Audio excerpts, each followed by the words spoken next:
Hey guys, it's Steph from the Hot Moving Podcast, and Steph Curry and the Golden State Warriors avoid mega disaster if they had lost to the Memphis Grizzlies. Man, it was all doom and gloom when they lost that last game of the season to the LA Clippers. Of course, I've talked about just the rise of just the Clippers and how they've been all year, so I wasn't surprised, especially with Kawhi Leonard playing like that. I already talked about that. Look, Kawhi Leonard, if he's going to be healthy, man, that's going to be a very hard team to beat, but big asterisk with the if. All right. So, man, they made the trade to get Jimmy Butler. Okay. And getting Jimmy Butler, they got him specifically for these moments, these reasons.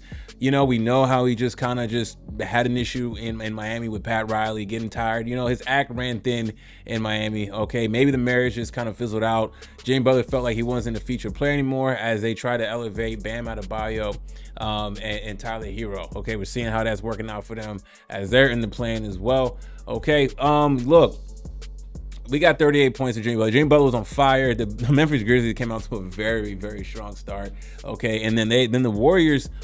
I mean, look, man, they made some big runs, had some big leads. They were up as much as 15, 16. Okay, they dropped 51 points halfway through the second quarter. It was looking like they were going to run away. Then Ja Morant gets hurt. Okay, but I got to credit the Memphis Grizzlies for battling. Okay, we know they went through all their the coaching changes. Ja Morant's off-court or on-court antics. That's been the discussion. Is he locked in on basketball? Okay, and I mean, look, I got to credit Desmond Bane. Desmond Bane kept him in the game. Ja Morant did come back in the game after hurting his ankle and everything like that. Gave it what he could.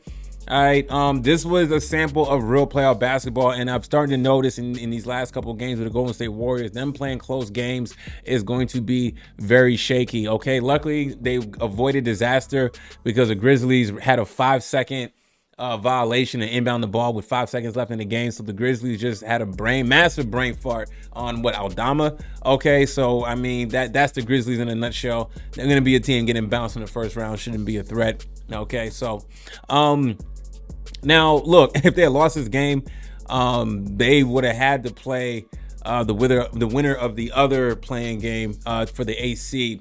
Okay, and then after that, if they had gone through that game, then their lucky prize would have been Oklahoma City Thunder. Instead, they avoid disaster. Instead of having to play another game, okay, they're gonna be in the playoffs of the 7th seed, and they're gonna have door number 2, the Houston Rockets. All right, man. I mean, look. Steph, they needed to win this game for a multitude of different reasons, man. They needed the rest. Okay, I mean, I couldn't imagine them losing this game, having to play another game, and then having to take this act this weekend on the road and play the Houston Rockets. I think the Rockets would have blown them out the first game. They would have definitely swept the first couple games at home. The Houston Rockets and the Warriors would have needed some much needed rest. It seems like they're gonna get that. Okay, Steph Curry gave you everything. He fired everything he could. All right, I mean, this was a Jimmy Butler and Steph Curry show.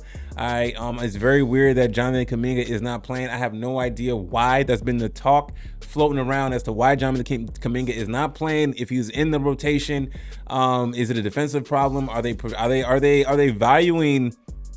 What is the other guy? What is the other guy's name? Gary Payton. Are they valuing him? He was huge off the bench with 12 points.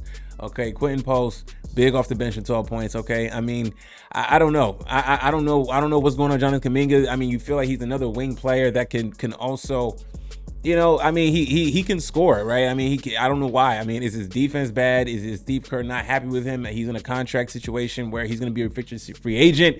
I mean, there's so much going on as the Warriors. I mean, they got the help. They got Jimmy Butler. You're thinking, okay, Jimmy Butler, Draymond Green, Steph Curry, okay, and then you put in Kuminga. You got Kuminga in there because they got rid of of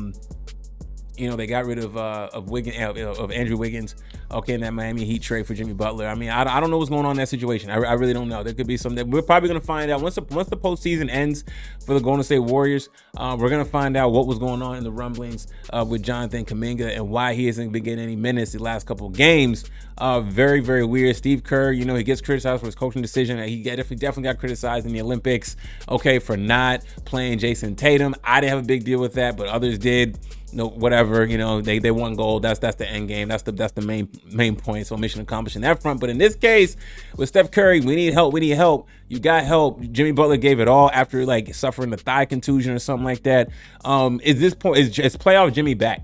Okay, and if this is is this what is going to be required for them to move forward in the postseason? I mean, they have a daunting task. I'm not counting them out against the Houston Rockets. They're a young team, okay, but I mean, you got Green, Amon Thompson, Şengün, Van Vliet.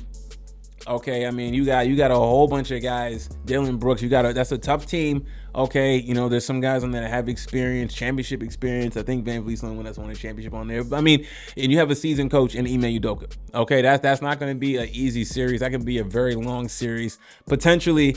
You know, but I mean, I can see it being a long series and the Rockets still winning. It'd be best the Rockets will go ahead and take care of business. I'm not making it a drag out fight, but you got Jimmy Butler and Steph Curry. So that should make it a compelling series to go the distance, right? I mean, you got veteran guys on there with championship experience, obviously, championship experience head coach. It would be. Look, I get it. The betting favorite is going to have Houston, but nonetheless, it would be disappointing. It's already disappointing in the playing situation, but it's also disappointing in the fact that, like, you know, they're going to potentially meet their demise against the Houston Rockets, right? I'm not going to think like that. I'm going to go ahead and say that, look, because the Jimmy Butler trade, it would be useless, right? I mean, you traded for Jimmy Butler, you give Steph Curry help to battle the Memphis Grizzlies for a playing spot, and then to get bounced in the first round is going to be a failure, massive failure, and people are going to be questioning Steve Kerr and Jonathan Kuminga as Steph Curry is getting older, Draymond Green is getting older, Jimmy Butler. This is not a young team, okay? And they were supposed to infuse some young talent to see how far this team can go to give Steph Curry the additional help. Okay, Kuminga is a guy that, you know, they drafted. That's their guy. Okay, where's the development? You saw his growth and everything, you know, and he's not getting any minutes. Okay, there's going to be a lot of things swirling around and maybe major changes. I don't know, but they're locked in the playoffs now. Okay, they're going to get some arrested Warriors team for a few days against the Houston Rockets. Should make a compelling first two games. Y'all let me know what y'all think about this, man. Thanks for watching. Please like, subscribe. I'm out.